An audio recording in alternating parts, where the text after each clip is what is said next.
Good morning student मैं आज आपके लिए डीसी जनरेटर से ऑब्जेक्टिव टाइप क्वेश्चन लेके आया हूँ।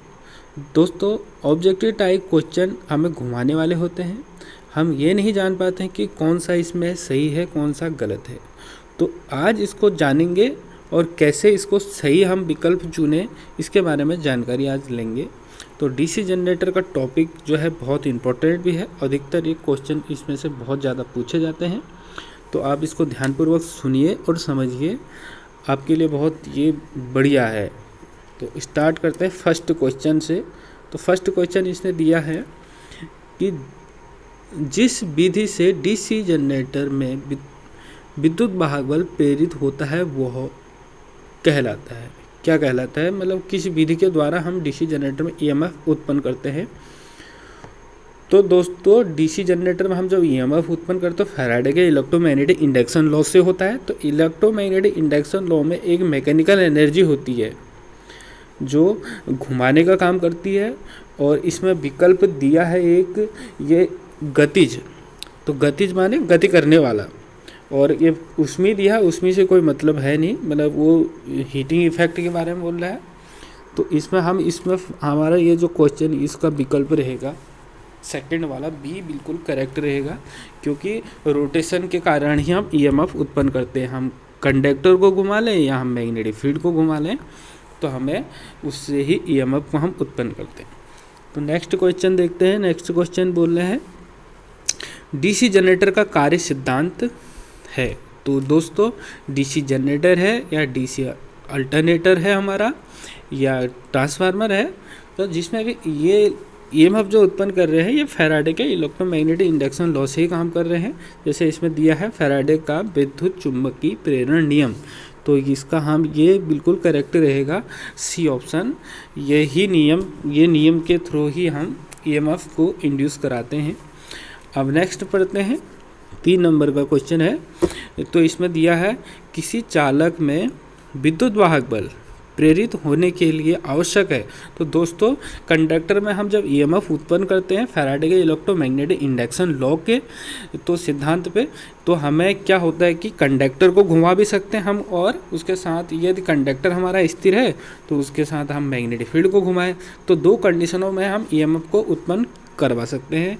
तो इसमें एक विकल्प दिया है चौथे नंबर पे कि गतिज चुंबकीय फ्लक्स और अथवा गतिज चालक।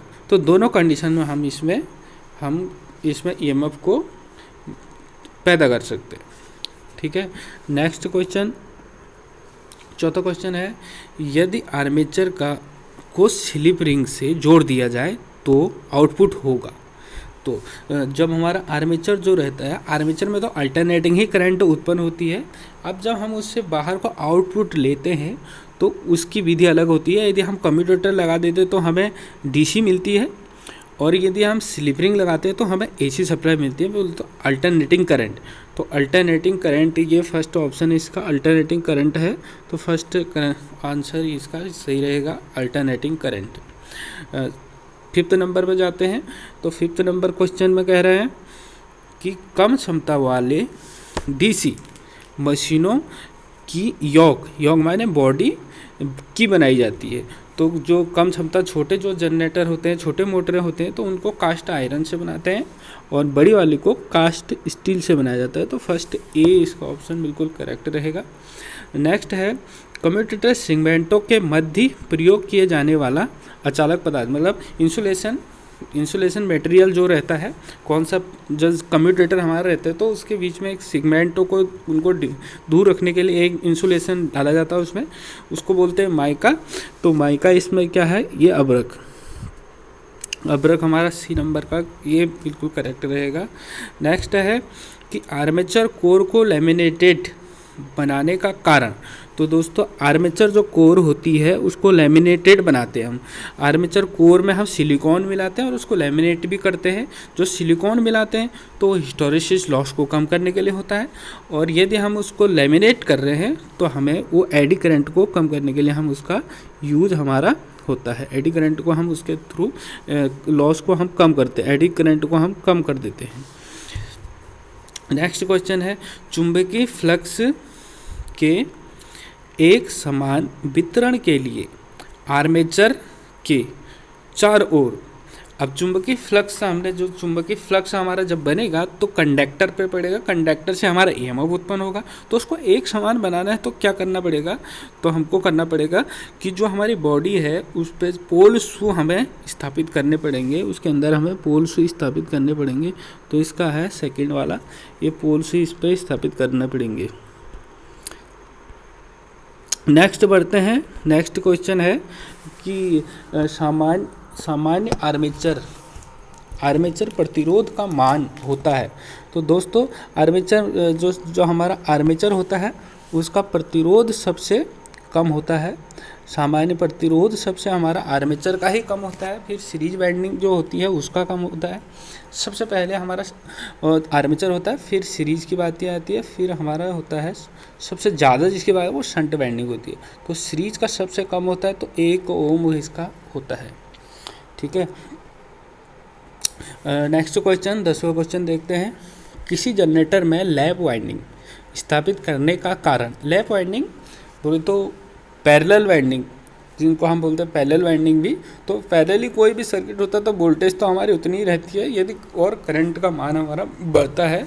तो जहाँ पर हमारा लैप वाइंडिंग होता है तो लैप वाइंडिंग से हम क्या करते हैं, वोल्टेज तो उतनी रहती है लेकिन अधिक करंट के लिए हम उसको यूज़ करते हैं। तो इसमें ऑप्शन दिया है अधिक धारा व कम करंट प्राप्त करने के लिए। ठीक है, तो ये सी नंबर का बिल्कुल करेक्ट रहेगा। नेक्स्ट है कि 4 पोल वाले सिंप्लेक्स लैप वाइंडिंग जनरेटर में समांतर पथों की संख्या, मतलब पैरेलल पथ जो है उसमें कितने होंगे। लैप वाइंडिंग की बात कर रहा है तो लैप वाइंडिंग में दोस्तों A बराबर P होता है, जितने उसमें उसके पोल्स होंगे उतने ही समांतर पथों की संख्या भी होगी। यदि ये वेव वाइंडिंग बोलता है तो A 2 होता है, समांतर पथों की 2 ही होगी, पोल कितने भी हो जाएं।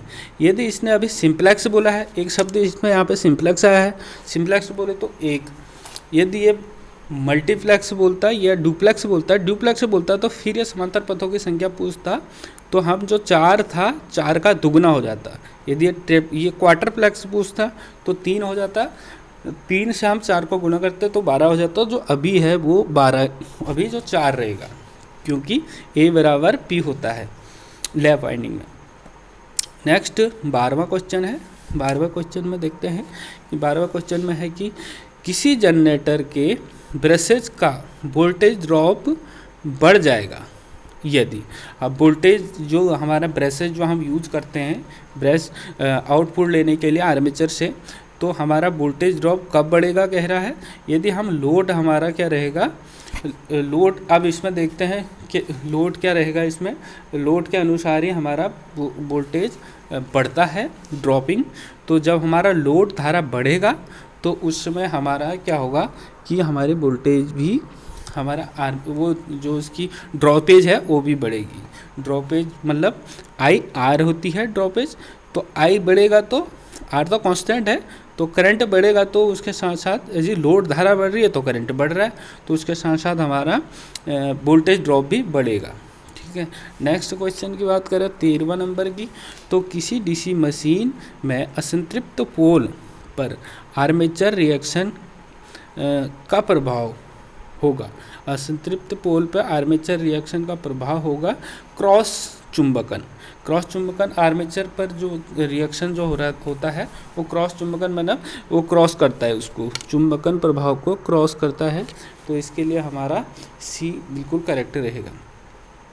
नेक्स्ट की बात करते हैं, किसी डीसी जनरेटर में प्रयुक्त इंटरपोल की ध्रुवता होगी। दोस्तों इंटरपोल हमारा क्या रहता है कि ये हमें स्पार्किंग को कम करने के लिए होता है, मतलब जो हमारा आर्मेचर रिएक्शन होती है, आर्मेचर रिएक्शन को कम करने के लिए हम इंटरपोलों का इस्तेमाल करते हैं।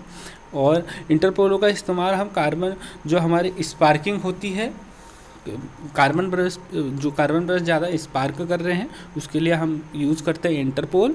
इंटरपोल को जो लगाया जाता है वो मेन पोल के बीच में लगाया जाता है, और जो इसकी ध्रुवता होती है, जो इसकी पोलरिटी होती है, वो जो आगे आने वाला है पोल है उसके बराबर होती है। जो आगे जैसे एक पोल यह है, एक पोल यह है, एक पोल यह है, एक पोल है, तो इससे ये आगे आने वाला है, ये मान लेते हैं ये यहाँ पर ये n है, ये पोल यदि n है तो आगे आने वाला, तो ये हमारा इंटरपोल है मान लेते हैं, तो ये n होगा, ये वाला n होगा।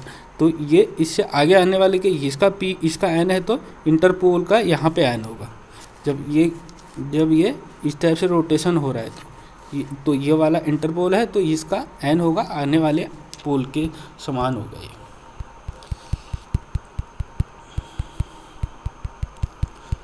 आने वाले पोल के समान होगा। नेक्स्ट देखते हैं। तो इसमें दिया गया है कि घूर्णन दिशा में आगामी पोल की ध्रुवता के समान, तो ये बी वाला इसका बिल्कुल करेक्ट रहेगा, आगामी पोल के समान ही होगा। नेक्स्ट, डीसी जनरेटर में इंटरपोल का संयोजन किया जाता है। तो इंटरपोल का संयोजन जो किया जाता है वो आर्मेचर के सीरीज में किया जाता है। आर्मेचर पे जो सप्लाई जाएगी उसके सीरीज में हमें इंटरपोल के कनेक्शन होते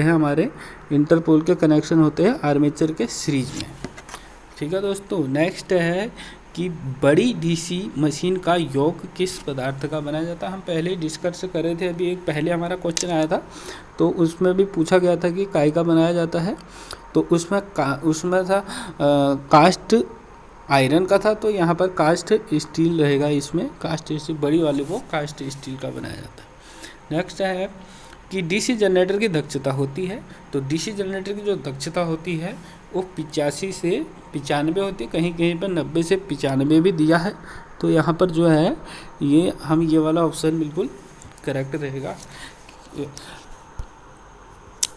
अब नेक्स्ट क्वेश्चन की बात करें तो नेक्स्ट क्वेश्चन में दिया है, इसमें नेक्स्ट क्वेश्चन की बात करें तो नेक्स्ट क्वेश्चन में यहाँ पे दिया है कि एक 6 पोल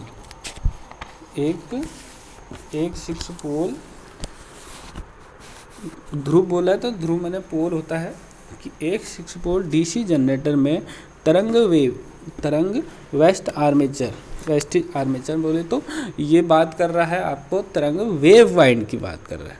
वेव वाइंड है, तो यदि वेव वाइंड है तो उसमें यदि आर्मेचर को लेपन के लिए पुनः वाइंड करें तो जो ईएमएफ होगा वो निम्न में से क्या होगा। तो निम्न में से यदि 6 पोल है तो उसका आधा हो जाएगा, तो ये हो गया हमारा 3 गुना बढ़ जाएगा वो। ठीक है, जैसे 6 है तो 3 गुना वो बढ़ेगा, यदि वो 12 होता तो 6 गुना बढ़ता, मतलब 3 गुना क्या होगा, ये बढ़ जाएगा। अब नेक्स्ट की बात करते हैं। डीसी जनरेटर में अंतः ध्रुव किस कारण से दिए जाते हैं। अंतः ध्रुव जो है वो किस कारण से दिए जाते हैं। अंतः ध्रुव वही इंटरपोल कह रहा है, इंटरपोल जो दिए जाते हैं वो किस कारण से दिए जाते हैं, वो दिए जाते हैं। हम पहले अभी बात कर रहे थे कम्यूटेटर पर स्पार्किंग को वो क्या करते हैं, चिंगारी को घटाने के लिए हम उसमें इंटरपोल का स्थापना करते हैं। ठीक है, नेक्स्ट क्वेश्चन यह है 20वां क्वेश्चन में पूछ रहा है कि किसी जनरेटर की घूर्णन दिशा परिवर्तित करने का क्या प्रभाव पड़ेगा। यदि हमने जनरेटर की दिशा परिवर्तित कर दी है तो उसका करंट जो बन रहा है वो करंट की दिशा भी, जो इसकी धारा है उसकी दिशा भी परिवर्तित हो जाएगी। तो इसमें हम सेकंड वाला ऑप्शन में है ये कि इसकी धारा की दिशा भी परिवर्तित हो जाएगी। हम जैसे रोटेशन होता है उसी के अनुसार ही धारा भी बनती है। नेक्स्ट है डीसी जनरेटर में वोल्टेज निर्माण नहीं होने का मुख्य कारण क्या हो सकता है। अब डीसी जनरेटर है उसमें वोल्टेज निर्माण नहीं हो रहा है तो उसके कारण बहुत से हो सकते हैं। अब इसमें देखते हैं इसमें क्या कारण हो सकता है। इसमें जैसे फर्स्ट उसमें दिया है कि जनरेटर अंकीय गति पर चल रहा है, तो अंकीय गति पर चल रहा है तो वो तो मैकेनिकल एनर्जी से चलेगा। अब नेक्स्ट ये है क्षेत्र सर्किट प्रतिरोध क्षेत्र क्रिटिकल प्रतिरोध की तुलना में अधिक है, तो ऐसा होगा तो फिर नहीं देगा, ऐसा हो नहीं सकता है। क्षेत्र कोर से अवशिष्ट चुंबक मौजूद है, अवशिष्ट चुंबक मौजूद है तो होना चाहिए, मतलब उसका रेजिडुअल मैग्नेट उसमें ऑलरेडी है तो होना चाहिए, तो ऐसा वो उसमें है, ये कंडीशन भी है। और नेक्स्ट है कि ब्रूस उचित संपर्क में नहीं है, तो इसका आंसर होगा कि ब्रूस उचित संपर्क में नहीं है, तो ये इसका आंसर हमारा है कि ये डी वाला कि ब्रूस जो है वो उचित संपर्क में नहीं है। जब संपर्क में नहीं होंगे, नहीं ये वाला नहीं है, ये तो हम पहले ऑलरेडी कर चुके हैं, ये नीचे वाला क्वेश्चन है, ये ब्रूस अपनी स्थिति पर नहीं है, मतलब ठीक है। नेक्स्ट क्वेश्चन है, नेक्स्ट क्वेश्चन, यदि जनरेटर का निर्माण पूर्ण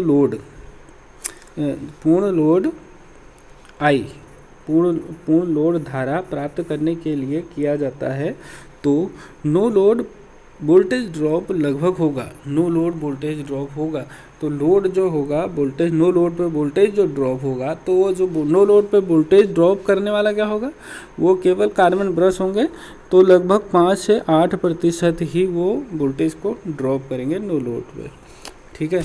नेक्स्ट चलते हैं, तो 23वां क्वेश्चन है, यहाँ पे 23वां क्वेश्चन में दिखा रहा है कि लगातार कार्य करने वाले डीसी जनरेटर के इंसुलेशन प्रतिरोध का मान कम होने का कारण मतलब उसका जो इंसुलेशन रेजिस्टेंस है, लगातार काम करेगा तो उसका इंसुलेशन रेजिस्टेंस कम हो जाता है, जिससे हमें उसके 6 महीने में या साल में उसको दोबारा से उसमें वार्निश करनी होती है।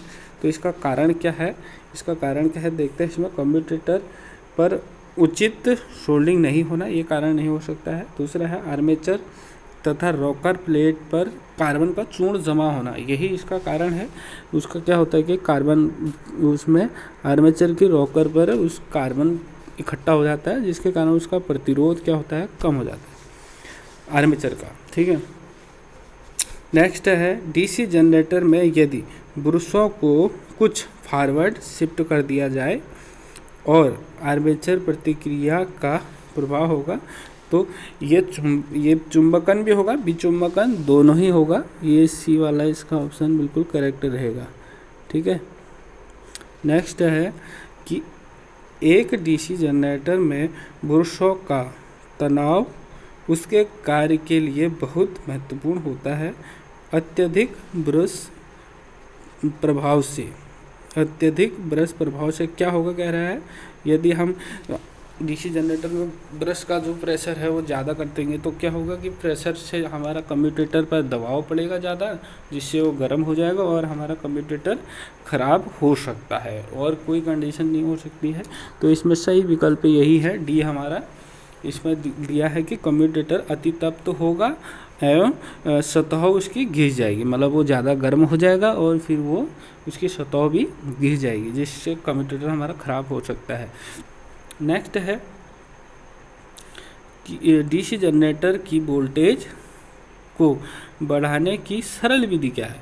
तो डीसी जनरेटर की सरल विधि है, डीसी जनरेटर में हमें वोल्टेज बढ़ाना है, एक तो हम कर सकते हैं उसके फील्ड को एक्साइटेशन बढ़ा सकते हैं, और दूसरा है कि उसके हम रोटेशन को मतलब उसकी आरपीएम हम बढ़ा दें तो उससे भी बढ़ सकता है। तो इसमें देखते हैं, इसमें एक है घूर्णन गति को बढ़ा दें, ये ऑप्शन इसका बिल्कुल करेक्ट रहेगा। तो ये बी वाला ऑप्शन इसका बिल्कुल करेक्ट है कि उसकी घूर्णन गति को हमको बढ़ा देना है।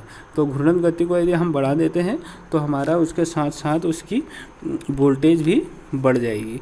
और यदि हम फील्ड हम एक्साइट करते हैं तो फील्ड एक्साइट करने में भी उसकी वोल्टेज को हम बढ़ा सकते हैं आसानी से। नेक्स्ट क्वेश्चन इसमें दिया है कि डीसी जनरेटर में ब्रशों का विस्थापन किया जाता है। डीसी जनरेटर में जो ब्रशों का विस्थापन किया जाता है वो कहाँ से किधर को किया जाता है, तो इसका जो विस्थापन किया जाता है, यदि विस्थापन क्यों किया जाता है कि वो वोल्टेज को बढ़ाने के लिए किया जाता है, या उसकी जो उसमें कम्यूटेशन होता है, कम्यूटेशन को दूर करने के लिए हम इसका करते हैं। तो इसका है क्रॉस चुंबकीय प्रभाव को उदासीन करने के लिए, जो क्रॉस चुंबकीय प्रभाव उत्पन्न हो रहा है उसको दूर करने के लिए इसका किया जाता है। तो ये फर्स्ट आंसर बिल्कुल करेक्ट है। नेक्स्ट है, डीसी जनरेटर में उच्चतम दक्षता के लिए निम्न में से कौन सी शर्त लागू होती है। कौन सी शर्त लागू होती है? कोई भी हमारा डिवाइस है तो उसमें फुल इफिशिएंसी हमको चाहिए, तो उसके लॉसेस बहुत कम होना चाहिए। मतलब लॉसेस का आप देखो, हमारा जो डीसी जनरेटर है उसमें क्या क्या होते हैं लॉसेस, उसमें 2 मैकेनिकल लॉस होता है और एक हमारा इलेक्ट्रिकल लॉस होता है। यदि दोनों का मान यदि बराबर हो जाएगा तो हमारा जो इफिशिएंसी है वो बहुत अच्छा होगा। तो इसमें है परिवर्तनीय क्षति और नियत क्षति दोनों बराबर है। परिवर्तनीय क्षति का मीन्स होता है कि कॉपर लॉस मतलब आर्मेचर की लॉस, और नियत लॉस हो गया हमारा हिस्टैरिसीस लॉस नियत होता है। तो ये इसका सेकंड वाला ये बिल्कुल करेक्ट रहेगा। नेक्स्ट है, डीसी जनरेटर में कम्यूटेटर पर लगे ब्रशों का अपनी ज्यामितीय उदासीन स्थिति से बदलने का मुख्य उद्देश्य। यदि वो ज्यामितिक न्यूट्रल एक्सेस पे है तो उसको मेन न्यूट्रल एक्सेस पे हम लेके आते हैं। कारण क्या है, ऐसा क्यों करते हैं? इसमें दिए है ऑप्शन कि उच्चतम जनित्र वोल्टता प्राप्त करने के लिए। हाँ बिल्कुल ऐसा करते हैं। हमको ज़्यादा वोल्टेज क्रॉस मैग्नेटाइज हो जाता है, तो क्रॉस चुंबकन के कारण उसमें क्या होता है कि वो कम ईएमएफ दे नहीं पाता है। तो अब जब उसको सही करते हैं, उसको मेन न्यूट्रल एक्सेस को करते हैं, तो वो फिर देने लग जाता है। और इसमें नेक्स्ट है स्पार्किंग की रोकथाम के लिए। बिल्कुल सही है, स्पार्किंग की रोकथाम के लिए भी करते हैं हम ऐसा। और नेक्स्ट है कि उच्चतम जनित दक्षता प्राप्त करने के लिए। हाँ, उसकी हमको इफिशिएंसी को भी यदि बढ़ाना है तो इसलिए हम करते हैं। और नीचे है उपरोक्त सभी, तो इसके लिए ऑप्शन रहेगा उपरोक्त सभी। नेक्स्ट है फ्लेमिंग का दाएं हस्त नियम के लिए होता है। तो फ्लेमिंग का दायां हाथ का जो नियम होता है दोस्तों, वो ईएमएफ को जानने के लिए होता है, ईएमएफ कहाँ से इंड्यूस हो रही है। और बायां हाथ का जो नियम है वो गति को ज्ञात करने के लिए होता है कि मोटर की गति किधर को है या करंट की डायरेक्शन कैसे है। और ईएमएफ की डायरेक्शन हमको चेक करनी है, तो वो दायां हाथ का नियम होता है। तो इसमें ऑप्शन दिया है डी, ये डी को होगा, डी बिल्कुल करेक्ट रहेगा। ठीक है। अब नेक्स्ट है कि एक डीसी जनरेटर में प्रेरित विद्युत वाहक बल ज्ञात करने का सूत्र है। तो प्रेरित विद्युत वाहक बल ज्ञात करने का है, डीसी जनरेटर है, तो फर्स्ट वाला इसमें ऑप्शन बिल्कुल करेक्ट है। क्या है कि E बराबर 5Zn/60 इंटू P/A। तो यहाँ पर जो फाई दिया है, फाई जो है, फाई वो चुंबकीय फ्लक्स को बता रहा है, वेबर। और जेड जो है, जेड हमारे चालकों की संख्या को बताएगा। और जो एन है वो आरपीएम को बताएगा, एन हमारा आरपीएम को बताएगा। और 60 जो है वो 1 सेकंड में रोटेशन के लिए है 60। और जो मल्टीप्लाई करके P/A है, P हमारे पोल्स बताएंगे, पोल्स कितने पोल यूज किए हैं। और A जो है वो पथों की संख्या बताएगा। तो ये फार्मूला इसका, ये ईएमएफ का फार्मूला है डीसी जनरेटर के लिए। अब नेक्स्ट है कम्यूटेटर सेगमेंट में लगी हुई तांबे की पत्ती का आकार होता है। कम्यूटेटर सेगमेंट में जो लगी पत्ती रहती है उसका आकार दोस्तों वी टाइप का होता है। तो ये VC टाइप, सी जो है ये बहुत करेक्ट है आंसर। नेक्स्ट है कि डीसी जनरेटर में ब्रूस पर लचीली कॉपर पिक्टल बोलते हैं इसको, लगाने का उद्देश्य क्या है। तो दोस्तों जो कार्बन ब्रश होता है, वो कार्बन ब्रश से एक पिक्टल निकली रहती है, वो होल्डर के पास आती है। तो उसको लगाने का कारण ये होता है कि कम्यूटेटर से जो सप्लाई बने वो होल्डर तक आसानी से पहुंच जाए।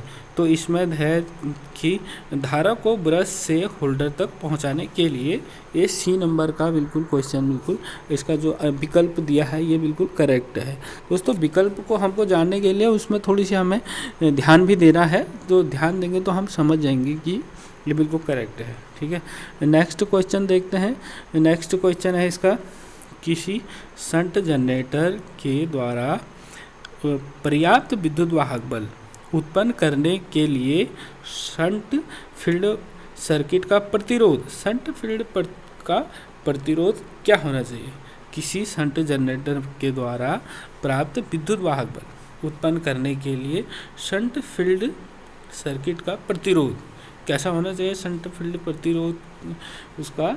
तो इसके लिए हमारा प्रतिरोध जो होना चाहिए वो होना चाहिए, बी में दिया है क्रिटिकल प्रतिरोध से कम होना चाहिए, क्रिटिकल प्रतिरोध से कम होना चाहिए। क्रिटिकल प्रतिरोध से यदि आगे हो जाएगा तो कंडीशन ख़राब हो जाएगी। तो बी आंसर इसका बिल्कुल करेक्ट है, क्रिटिकल प्रतिरोध से कम होना चाहिए। ठीक है, नेक्स्ट हम देखते हैं। नेक्स्ट में है, इसमें नेक्स्ट क्वेश्चन जो है ये दिखा रहा है, बता रहा है क्या है कि निम्न में कौन सा जनित्र बिना अवशिष्ट चुंबक के भी विद्युत वाहक बल उत्पन्न कर सकता है। मीन्स कि ऐसा जनरेटर है कि जो बिना इसको हम एक्साइटेशन के भी हम इसको मतलब बिना इसमें अवशिष्ट चुंबक, मतलब इसमें रिजिड्यूअल मैग्नेट है ही नहीं और फिर भी ये ईएमएफ जनरेट कर सकता है। तो यदि इसमें ऑप्शन इसमें दिया है कि पृथक उत्तेजित जनरेटर, मतलब सेपरेटली एक्साइटेड जनरेटर, जिसको हम सेपरेटली एक्साइट करते हैं, एक कहीं बाहर से हम उसको अलग से उसकी फील्ड को हम सप्लाई देते हैं। तो बाहर से हम जब सप्लाई देंगे तो उस समय रेजिडुअल मैग्नेट का कोई महत्व नहीं है। यदि हम बाहर से सप्लाई नहीं देते तो फिर रेजिडुअल मैग्नेट का महत्व होता है। तो इसके लिए आंसर ये पृथक उत्तेजित जनरेटर की आवश्यकता होगी, वो हमें आसानी से, यदि उसमें अवशिष्ट चुंबक नहीं भी है, रेजिडुअल मैग्नेट नहीं है, तो भी उससे हमें ईएमएफ मिल सकता है। नेक्स्ट बात करें 36वें क्वेश्चन की, तो यदि किसी डीसी शंट जनरेटर की बात कर रहा है, अवशिष्ट चुंबक समाप्त हो जाए तो उसे पुनः प्राप्त करने के लिए क्या करेंगे हम।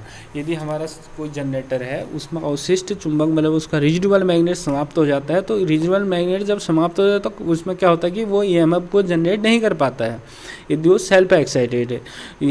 तो फिर आप वो ऐसा हो जाती है, ऐसी कंडीशन होती है, तो हम उसको क्या करते हैं कि उसको हम कोई बैटरी से या हम अपनी सप्लाई, कोई डीसी सप्लाई बना के हम रेक्टिफायर के द्वारा उसको 20 वोल्ट पर या उसको 20 वोल्ट पर लगभग आधे घंटे तक या 20 मिनट तक उसको हम चार्ज करते हैं, मतलब उसको सप्लाई देते हैं उसके फील्ड को, ना कि उसके आर्मेचर को।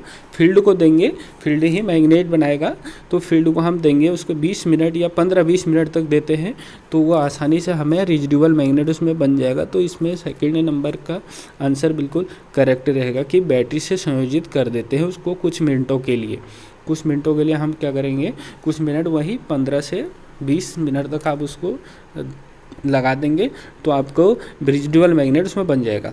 नेक्स्ट है 37वां क्वेश्चन। 37वां, किसी डीसी सेल्फ एक्साइटेड मतलब स्व उत्तेजित जनरेटर में अवशिष्ट चुंबकत्व समाप्त हो जाने का कारण, जब यदि कोई हमारा सेल्फ एक्साइट जनरेटर है तो उसमें अवशिष्ट चुंबक खत्म हो चुका है, तो कारण उसके बहुत हो सकते हैं। देखो, जैसे भारी ओवरलोडिंग हो सकती है, बिल्कुल करेक्ट है।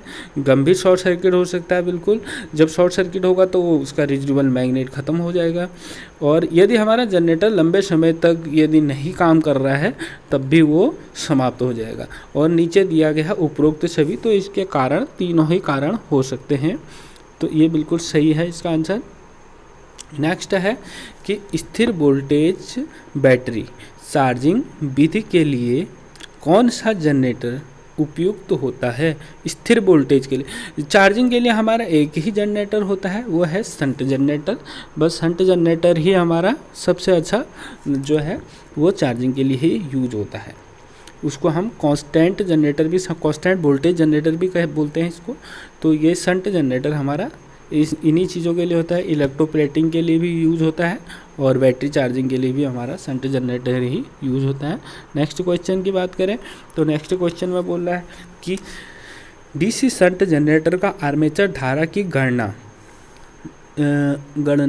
निम्न सूत्र से की जा सकती है। तो डीसी जब हम शंट जनरेटर की बात करें तो शंट जनरेटर हमारा इस टाइप से होता है, इस टाइप से होता है। यहाँ पर ये आर्मेचर होता है, ये आर्मेचर हो गया और यहाँ पर कार्बन ब्रश हो गया। तो अब जब इसमें ये हमारी जो होती है ये आर्मेचर करंट होती है, IA से इंडिकेशन करते हैं। और जो IL होता है, IL ये लोड धारा हो गई और इधर को ISH। तो जो ये बनेगा ये इसमें और इन दोनों में डिवाइड हो जाएगा। तो हम कह सकते हैं कि IA बराबर जो निकलेगी यहाँ से, जो इसमें से करंट निकलेगा वो इन दोनों में डिवाइड होगा, एक इधर को एक इधर को, तो वो दोनों का प्लस हो जाएगा, मतलब ISH प्लस IL मतलब लोड करंट, तो दोनों के बराबर होगा। तो इसमें आंसर दिया है, इसमें जो है आंसर इसमें दिया है सी नंबर पे यही दिया है कि IA आर्मेचर करंट जो होगा, आर्मेचर करंट बराबर लोड करंट प्लस SH बोले तो शंट करंट, तीनों का बराबर, उन दोनों को हम जोड़ेंगे तो आर्मेचर करंट के बराबर हो जाएगा। नेक्स्ट इसने क्वेश्चन दिया है, 40वां क्वेश्चन है कि यदि डीसी शंट जनरेटर लोड का 15 तो उसमें 15 एम्पियर धारा बह रही है, प्रवाहित हो रही है और टर्मिनल वोल्टेज का मान है 220 और शंट फील्ड का प्रतिरोध है 220, तो आर्मेचर धारा क्या होगी? तो आर्मेचर धारा क्या होगी, हम इसको आसानी से निकाल सकते हैं। अभी हम पहले ही एक वही ऊपर जो अभी दिया है इसी फॉर्मूले को यूज़ करेंगे। तो सबसे पहले हमको निकालना होगा, सबसे पहले हमें शंट फील्ड का करंट निकालना होगा। शंट फील्ड का करंट क्या होगा, शंट फील्ड हमारा जैसे ये पैरेलल में लगा रहता है शंट फील्ड, तो टर्मिनल वोल्टेज 220 है, तो ये इसका भी यहाँ पर भी 220 ही वोल्ट रहेगा, ये भी 220 वोल्ट ही यहाँ पर बना रहा होगा। तो 220, तो हमारा I निकालेंगे तो ISH निकालने के लिए फॉर्मूला V/R होता है। V माने तो जो वोल्टेज ये दिया है 220, R वही शंट का रेजिस्टेंस, तो शंट का रेजिस्टेंस भी 220 वोल्ट है और शंट का रेजिस्टेंस भी 220 है, तो ये इसका आता है 1 एम्पियर। तो 1 एम्पियर आ गया, 1 एम्पियर हमारा हो गया शंट का करंट। शंट में करंट जो होगा 1 एम्पियर है और लोड में जो करंट है, अब जो लोड है वो 15 है, तो टोटल जो हो जाएगा, हम IA की बात करें तो ISH 1 है और लोड करंट 15 है, तो टोटल हो जाएगा 16 एम्पियर। 16 एम्पियर ये 16 एम्पियर करेक्ट हो जाएगा। तो इसका हम देखें तो यहाँ पर ये हो गया हमारा 16 एम्पियर, ये करेक्ट है आंसर। अब कल मैं आपको नेक्स्ट 41वें क्वेश्चन से 82 क्वेश्चन तक कल कराऊंगा दोस्तों। आज ये हमारा बहुत लंबा समय भी हो गया है, तो यहीं पर इसको स्टॉप करता हूँ। आपको वीडियो कैसी लगी ज़रूर बताएं और अपने दोस्तों को इसको फैलाएं। धन्यवाद आपका।